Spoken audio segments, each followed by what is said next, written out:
ఈ కక్ష సాధింపులు ఎట్లుంటాయంటే ఉదాహరణకు 2014-19లో నేను ఎయిర్పోర్ట్ లో ఉండగా నేను ఒక అధికారిని కొట్టానని చెప్పి తప్పుడు కేసు పెట్టారు. నేను ఆ రోజు ప్రెస్ లో మాట్లాడినాను, ఇది పూర్తి తప్పుడు కేసు, మీరు సీసీటీవీ ఫుటేజ్లు బయట పెట్టండి, ఇది తప్పుడు కేసు అని. ఆ రోజు నాకు ఇచ్చిన సమాధానం ఏమంటే, నువ్వు ఎయిర్పోర్ట్ లో ఉన్న ఒక గంట సేపే సీసీటీవీ ఫుటేజ్లు పనిచేయలేదు, సీసీ కెమెరాలు పనిచేయలేదు, మేము ఫుటేజ్ ఇవ్వలేము అని చెప్పారు. మరి అదే విధంగా తప్పుడు కేసు పెట్టి నన్ను జైలు పంపడం జరిగింది. తర్వాత ఏం జరిగింది, తర్వాత అదే వ్యక్తి ఎవరి దగ్గర అయితే బలవంతంగా కేసు పెట్టించారో అతనే కోర్టులో వచ్చి ఇది తప్పుడు కేసు అని చెప్పి కేసు కొట్టేయడం జరిగింది. మీరు సాధించింది ఏంది, మీ పైశాచిక ఆనందము, జైల్లో పెట్టి ఒక ఆనందం పొందారు తప్పితే అది తప్పు అని చెప్పి కూడా ఆ రోజు మేము చెప్పాము. మళ్ళీ కూడా అదే తేలింది. ఇప్పుడు మళ్ళీ కూడా ఇంకో కొత్త నాటకానికి లేపారు. 3,000 కోట్లు స్కామ్ చేశాడు మిథున్ రెడ్డి అని చెప్పి. అసలు మీరు ఎట్లా ఇలాంటి ఆరోపణలు చేస్తారో కూడా, లిక్కర్ స్కామ్ అని చెప్పి సంబంధం లేని విషయాలన్నీ కూడా నెట్టే ప్రయత్నం చేస్తారు. ఇది కూడా ఇప్పటి వరకు మీరు చేసిన పసలేని ఆరోపణలు ఇది కూడా భాగమే. ఇది ఢిల్లీ లిక్కర్ స్కామ్ లాగా అని చెప్పి మీరు మాట్లాడడం జరిగింది. ఢిల్లీ లిక్కర్ స్కామ్ లో ఏం జరిగింది,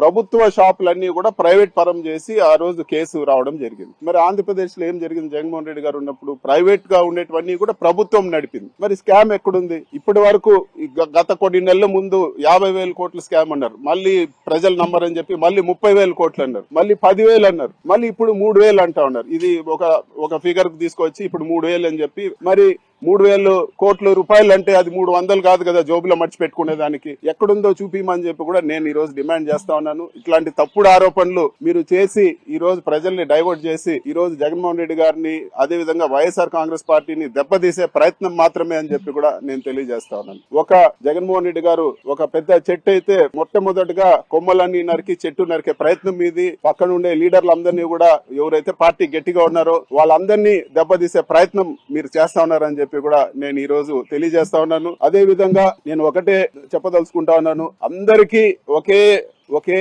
మెడిసిన్ పనిచేయదు. ఏదో కేసులు పెడితే భయపడిపోయి వచ్చి చేతులు కొట్టుకొని మీ దగ్గరకు వచ్చే పరిస్థితి ఉండదు. మీరు ఎంత హరాస్ చేస్తే, మీరు ఎంత ఇబ్బందులు పెడితే ఖచ్చితంగా అంత గట్టిగా రివర్స్ ఫైట్ బ్యాక్ చేస్తామని చెప్పి కూడా నేను ఈ రోజు తెలియజేస్తా ఉన్నాను.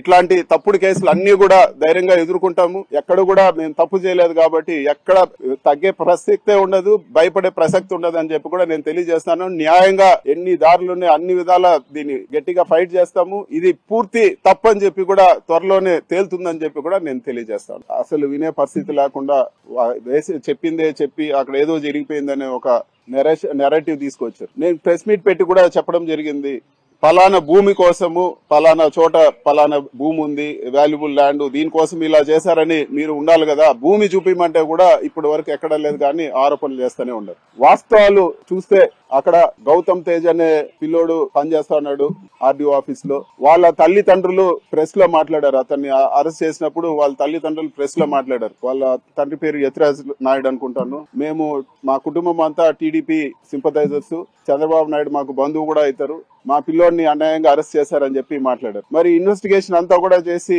అన్ని కూడా చేసి ఇప్పటి వరకు ఏం తేల్చారంటే ఏమీ లేదు. ఎందుకంటే అక్కడ భూములే లేదు, అఫిడవిట్ లో ఉండేది కాకుండా ఏదున్నా భూమి చూపిమంటే చూపించే పరిస్థితి లేదు.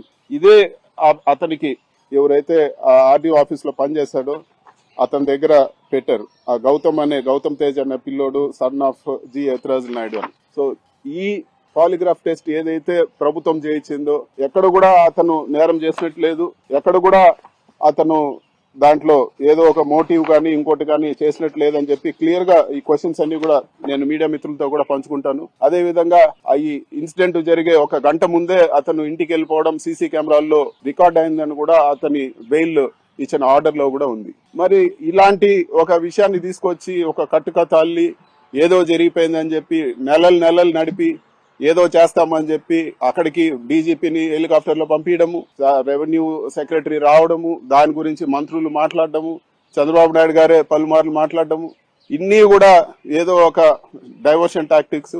అడ్మినిస్ట్రేషన్ వదిలేసి వాళ్ళు ఈ రోజు ప్రజలకు ఏదైతే జవాబుదారీగా ఉన్నారో సూపర్ 6 కానీ ఇంకోటి కానీ ఇవన్నీ కూడా వదిలేసి ఇవన్నీ కూడా డైవర్షన్ లో భాగమే అని చెప్పి కూడా చెప్తాను. ఆ రోజు మరి నేను ప్రెస్ మీట్ పెట్టి చెప్పని తప్పని.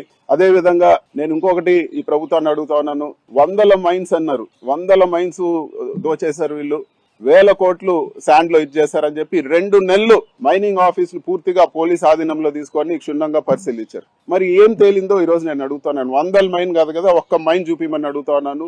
మరి 1,000 కోట్ల డబ్బులు ఎక్కడ పోయాయి? ఇవన్నీ కూడా ఇవన్నీ కూడా ఒక మనిషిని దెబ్బతీసేదానికి, రాజకీయంగా దెబ్బతీసేదానికి ఇవన్నీ కూడా పసలేని ఆరోపణలు అని చెప్పి కూడా నేను తెలియజేస్తా ఉన్నాను. ఇప్పుడు వరకు ఎక్కడ కూడా మీరు మేము ప్రెస్ మీట్ పెట్టి అడిగినా కూడా మీరు తెలియలేని పరిస్థితి ఉంది. మైనింగ్ లో ఏం జరిగిందో మేము అడిగినాము. ఇంతవరకు ఒక్క ఆరోపణకైనా మీరు ఎక్కడన్నా ఒక సాక్ష్యం చూపించారా, లేకపోతే ఒక ప్రూవ్ చేశారని చెప్పి కూడా నేను తెలియజేస్తాను. ఇవన్నీ కూడా ఆ రోజే చెప్పాను, ఇవన్నీ కూడా తప్పుడు ఆరోపణలు, ఇవన్నీ కూడా మీరు ప్రూవ్ చేయండి అని చెప్పి. ఇప్పుడు కాదు, ఇంకా ఎన్ని నెలలు తీసుకున్నా, ఎన్ని సంవత్సరాలు తీసుకున్నా మీరు ఏమీ చేయలేరు, అక్కడ ఏమీ జరగలేదు. ఇవన్నీ కూడా ప్రజలు తెలుసుకోవాల్సింది ఏమంటే, ఇవన్నీ కూడా డైవర్షన్ టాక్టిక్స్, ఒక వైసీపీని దెబ్బతీయాలని, వైసీపీలో నాయకులను దెబ్బతీయాలని, జగన్మోహన్ రెడ్డి గారిని అప్రతిష్ట పాలు చేయాలని చెప్పి ఇట్లాంటివన్నీ కూడా ఆరోపణలు చేస్తున్నారని చెప్పి మనం అర్థం చేసుకోవాలి. ఇంకొక మంత్రి చెప్పాడు రెడ్ శాండర్స్ ఇది చేశారని. మరి నేను ఓపెన్ గా అదే రోజు ఛాలెంజ్ చేసినాను, ప్రూవ్ చేయండి, లేకపోతే మీరు రెడ్ శాండర్ వ్యాపారం మాకు సంబంధమే లేదు, ప్రూవ్ చేయండి, ఉంటే క్షమాపణ చెప్పు అని చెప్పి. ఇప్పటి వరకు అత్తాపత్త లేదు. బురద కొట్టడము, మళ్ళీ అడ్రస్ లేకుండా, అత్తాపత్త లేకుండా పోవడం, ఇది ఇక్కడ జరుగుతూ ఉండే పరిస్థితి. అదే విధంగా ఆరోపణలు వచ్చినాయి, 75 ఎకరాలు ఫారెస్ట్ ల్యాండ్ మొత్తం ఆక్యుపై చేశారని. నేను ఆ రోజు ఇక్కడే ప్రెస్ మీట్ పెట్టి చెప్పాను, ఈ పేపర్లో కూడా మా డాక్యుమెంట్స్ కూడా చూపించాను. ఇవన్నీ కూడా మా సొంత ల్యాండ్, ఇవన్నీ కూడా 2000 సంవత్సరంలోనే రిజిస్టర్ అయిన ల్యాండ్స్ అని చెప్పి. మరి మేము కోర్టుకు పోవడం జరిగింది, కలెక్టర్ రిపోర్ట్ ఇవ్వడం జరిగింది.